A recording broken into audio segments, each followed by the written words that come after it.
Hello everybody, this is Mr. Rob and welcome back to episode number 41 of the Cleveland Indians franchise here on MLB The Show 21 for the PlayStation 5. And today, your Cleveland Indians finally round out the regular season. We have two series left in the 2021 campaign, a road trip to Kansas City and a road trip to Arlington to face the Rangers. We will cover both today, so if you're excited for this one, make sure you drop a like and subscribe down below, especially if you want more franchise content. We will go up against Mike Minor for Kansas City, and of course Ahmed Rosario will lead off for Cleveland. Cleveland has 6 games remaining, and they are up in the wild card by 5, so barring a colossal meltdown, Cleveland will be making the postseason. You see we have 90 wins on the season, so that's exciting. We're just kind of ending it here. Rosario gets the first hit of the ball game, and then Josh Naylor will go down on a nice knuckle curve from Minor. Francisco Reyes, who's in the lineup today, hits one right back up the middle off of the foot of Mike Minor. That will be a base hit. He will be okay. That'll bring up Rosario up next. First pitch swinging, and he gets through the diving second baseman into the outfield. Rosario is rounding third, and he comes home, and just like that, we have the first run of the ball game thanks to an RBI single from Eddie. Still only one out. Jordan Luplow up next is going to go gapping. He hits this one over the glove of the infielder, and this one's going to result in a one more run. So 2-0 Cleveland as Francisco Reyes scores. Still only 1 out. How about Owen Miller? He's also going to get a hit into the gap. This one's going to get all the way to about the warning track. That'll be a 2-run double, and Cleveland up 4-0. This one quickly turning into a rout. And then Andres Jimenez will draw a full count walk. Still only 1 out in the inning. Roberto Perez, he chops this one over to first. This will be a double play, but Cleveland puts up 4 in their first frame. Aaron Savale, the Cy Young hopeful, takes the mound for Cleveland. 21-5 on the season. We will see him twice today, so we will follow along, hopefully see how his season ends, and maybe he can bring home a Cy Young. Alberto Mondesi will be up for Kansas City to lead off their inning, and he will pop it up to the shortstop for out number 1. And we'll take one last look at this Royals offense. It is about the same we saw a couple episodes ago. Mondesi, Benintendi, Whit Merrifield at second. He leads the Royals in all RBIs this season with 76. Jorge Soler, Hunter Dozier, Ryan O'Hearn, Ryan McBroom, Salvador Perez, and Edward Olivares making his MLB debut this season in the 9th spot. Here's Andrew Benintendi. We didn't see him last episode. We faced the Royals with a former Red Sox. We'll ground it right back to the pitcher for out number 2. And then Whit Merrifield will ground over to third base. Fielded cleanly, thrown over to first, and Kansas City gets nothing. We'll go top 2 as we haven't seen the last batter in Cleveland's lineup. Today it is Bradley Zimmer, the former number 1 overall pick, who pops it up behind third base. Had just suffered a pre-game injury, so he will be okay, but he's not going to play today. Takes us back to the top of the lineup. Rosario grounds for a 6-3 putout, so now 2 away for Josh Naylor. And on a full count, he will draw a walk. Nice eye by the first baseman to take that base. And then Francisco Reyes up next. We'll look at strike 3. So nice fastball hits the bottom of the zone.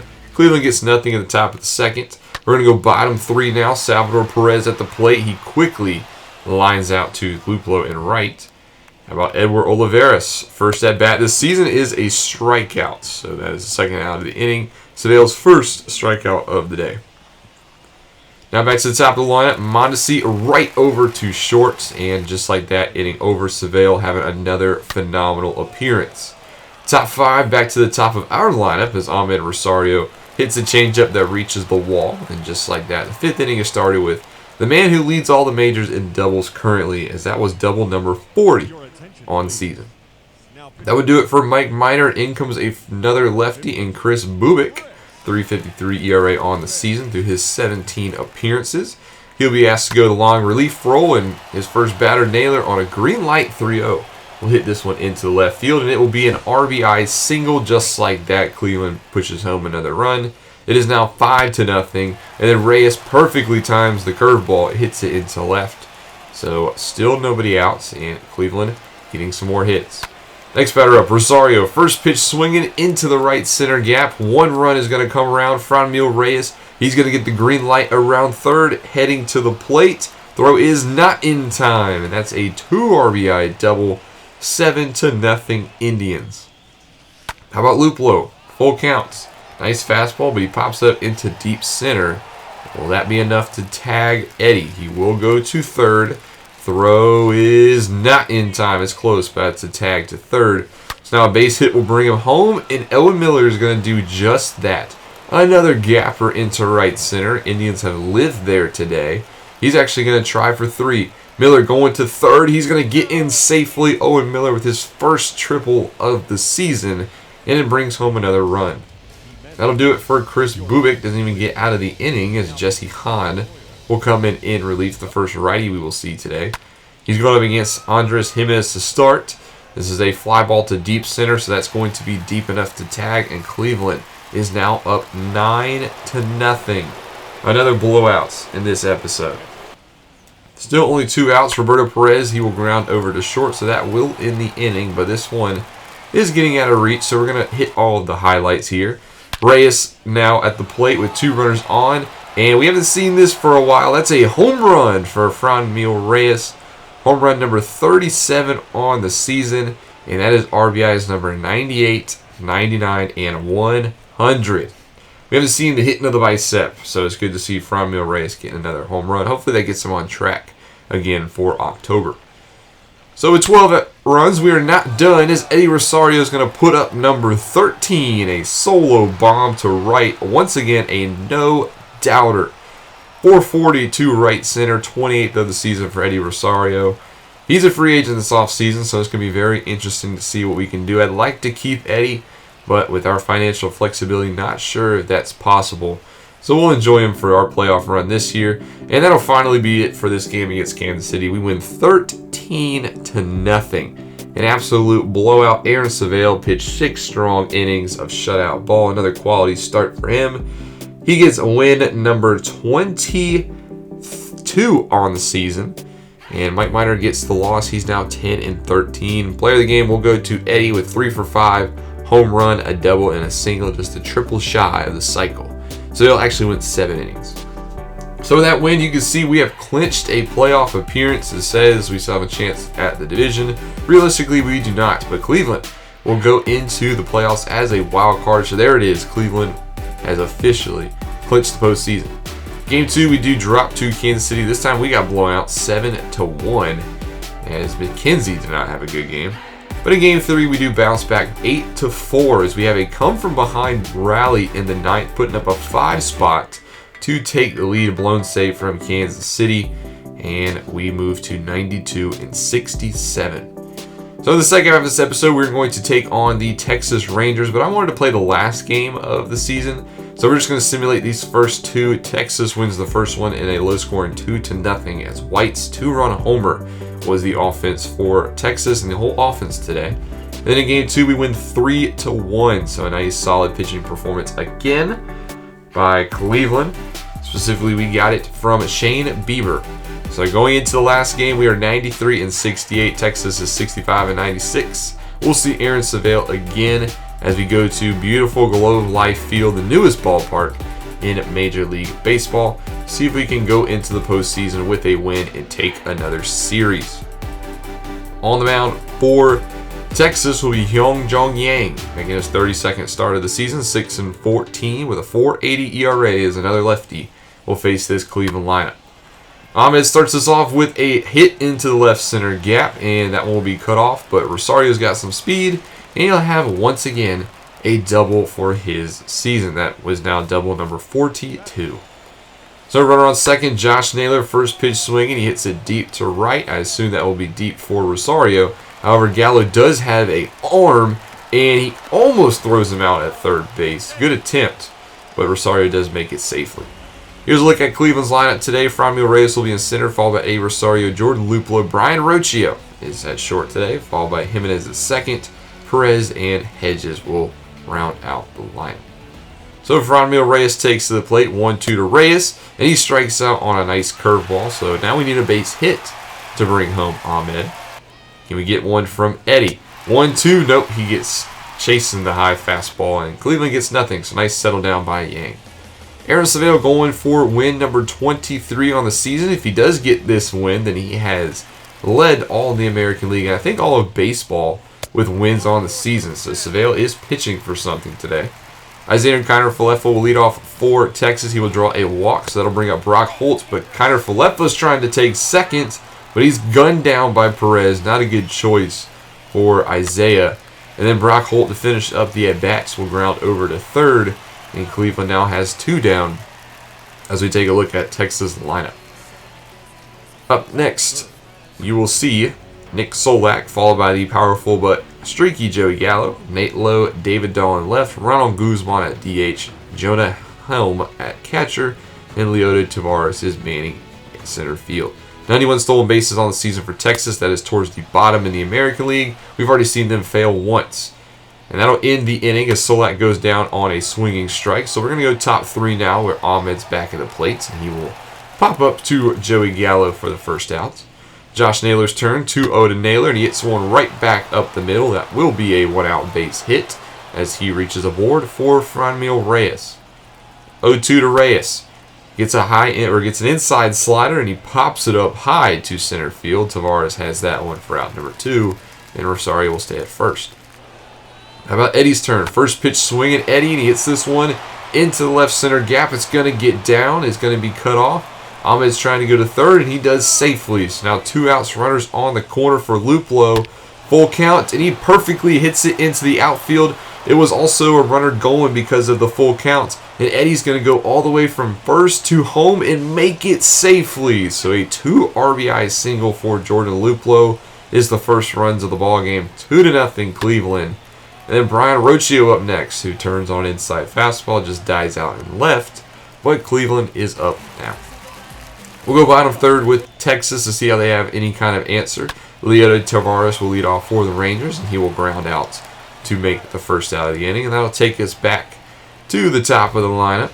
Take a look, though, at Seville real quickly. Here is the win leader. So this win puts him in sole possession because Garrett Cole is not pitching today. Isaiah Kiner-Falefa will draw a walk, so that'll put him once more on first base. And just like last time, well, actually, excuse me, I thought he was going to steal. I thought I heard it. But instead, Brock Holt will get a single, and Kiner-Falefa is going to be aggressive and go all the way to third. So good base running by Texas, playing it aggressive of their own. Nick Solak, 1 out, will pop this one into shallow right. Luplow is going to get there. They're not going to tag on his arm. So Texas needs a base hit.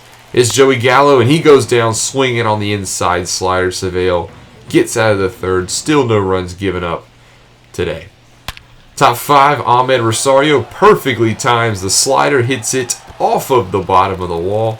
And you know what Ahmed's going to get? He's going to get himself a lead-off double number 43 on the season. He will get that award to round out the majors. Josh Naylor up next, hits it over to the right side of the infield. That will push up Rosario to third for Franmil Reyes. 1-2 to Reyes, and he hits a perfectly timed changeup up the middle. Third run will score for Cleveland. Reyes will have another RBI to his season, and Cleveland will extend their lead. Eddie Rosario up next, hits a dribbler up the middle, cannot be stopped, and Reyes will stay at second, so that's another base hit for Cleveland. That'll actually do it from Jong-Yong Yang, and here comes Matt Bush out of the bullpen for his 14th appearance of the season, 2.35 ERA. A righty now comes in to face righty Jordan Luplow. And on his third pitch he sees, he's going to take a slider into deep left. It will be caught. However, they're going to try and tag the runner, and he gets in there safely at third. So runners on the corners, 2 outs for Rocchio. And Rocchio delivers this time. Curveball slapped into left field. That is run number 4 for Cleveland. And they extend their lead thanks to the rookie. Andres Jimenez now at the plate. Pops up a slider. That will end the inning. But Cleveland now up 4-0 here after 4.5 innings. Hunter Wood would then come in relief for Texas, making his 97th appearance of the season. That is some serious work out of the bullpen. Almost 110 innings for Hunter Wood. He's still only got a 4.68 ERA, so don't know why the Rangers are giving him that many innings. Shows a nice piece of leather here, though, as that is a line out right back at him from Luplow. Rocchio now hitting from the left side. He's a switch hitter. He grounds out to the right side of the infield. That is out number 2. And then Andres Jimenez first pitch swing gets a hold of a fastball and rips it to right. So just when it looked like Wood was going to go 1, 2, 3, Jimenez drills him to right field, his 22nd home run of the season. 397. Cleveland gets another run now. 6-0 Indians as they are closing their season and their run as the Indians on a high note. So now Roberto Perez's turn. He will strike out on the changeup, but it's 5-0 Cleveland after 8. So we're just going to go bottom 9 here. Oliver Perez, not a save situation, so the lefty will come out of the pen, signed in July to help on this postseason run. And right here, nice backhand to stop the ball. That is out number 1. And that'll bring up David Dahl. 0-2 to Dahl. He also dribbles it up to Perez. He feels this one. He throws it out at first. So the Texas season rides on their very last batter. It is going to be Ronald Guzman, who has 1 for 3 today with a double back in the second. 3-2 pitch is a swinging miss, and that'll end it. Cleveland wins 5-0. They end their regular season run on a high note. Texas will be going home as they have no chance of the postseason. Savale gets that win, and he now leads all of the majors in wins on the season. 5 runs, 11 hits, 1 error for Cleveland, 0 for 6 for Texas. We get another shutout. Yang gets his 15th loss, and Savale also gets player of the game. Only 4 hits given up in those 6 innings. He made a really good case for the Cy Young this year, but it's not going to go to him. So that'll end the regular season. However, I simmed, and the season didn't end because we have a game 163 out in the NL Central. The Cubs and the Reds tied, and we get to notice that we have moved on to the postseason, 94-68. We will be playing the White Sox in the wild card round. But who will be leading the NL Central? It will be the Cincinnati Reds. They beat the Cubs 6-5 despite a late rally from Chicago. So Chicago will go home, and Cincinnati will move on to the postseason. So that's some exciting ball out in the NL Central, and we have some exciting ball in the wild card round. Here's a look at the standings. The Yankees win the East. The Central would go to the Twins, who ended up with 98 wins, and they beat us by 4 games. And then with 89 wins, the Astros win the West. In the wild card, we did see the Indians and the White Sox. The White Sox made it just a game over the Rays. In the East, the Braves win the NL East. In the Central, as we saw, it did go to the Cincinnati Reds. And the best team in baseball was the Los Angeles Dodgers. But the 2 wildcard teams are the Padres and the Phillies. That will make up your postseason. We have a one-and-done game, though, against the Chicago White Sox. The White Sox made it in, I think, on the last 2 days. As last time I checked, the Rays were winning that lead. But going into the last series, the Sox stepped up to the plate, the Rays fumbled, and now we see the White Sox in the postseason. Here's a look at Chicago's lineup. We've seen them quite a few times this year. Actually, the last time we played them, they did beat us in a series. However, this isn't a series. This is a win and or go home scenario. Key players for Chicago, got to start with the all-star catcher, Yasmani Grandal, who put together a pretty solid season in his own right. 263, 24 home runs, 73 RBIs. Also, Luis Robert, he had the highest batting average of any Chicago White Sox this season, 3.12 ERA, and only his second full season in the majors. And then Jose Abreu, you got a couple of veterans, the 34-year-old out of Cuba, looking to make it back to the World Series. You would like to see him make it once in his career. And then the young star, Yohan Moncada, at 25 years old now, still has a bright future ahead of him. Only hit 259 this season. That is an improvement over 2020, but not quite to where he was in 2019. We will see Lucas Giolito in this game. The ace for Chicago had a kind of up and down season with a 3.72 ERA. Still a tough pitcher nonetheless. And hopefully we don't get to the 9th inning with the Chicago with the lead, because all-star closer Liam Hendriks, the former Athletic, has been pretty dominant in that role. So, next episode, we will have postseason baseball, ladies and gentlemen. I will bring you the wild card game on Thursday. It'll be just the wild card game, and then we'll see what happens with our Cleveland squad. Will we continue our postseason trek, or will we go home? Thank you guys so much for watching. Make sure you drop a like and subscribe down below, especially if you want more franchise content. This is Mr. Rob, and I'll see you in the next one.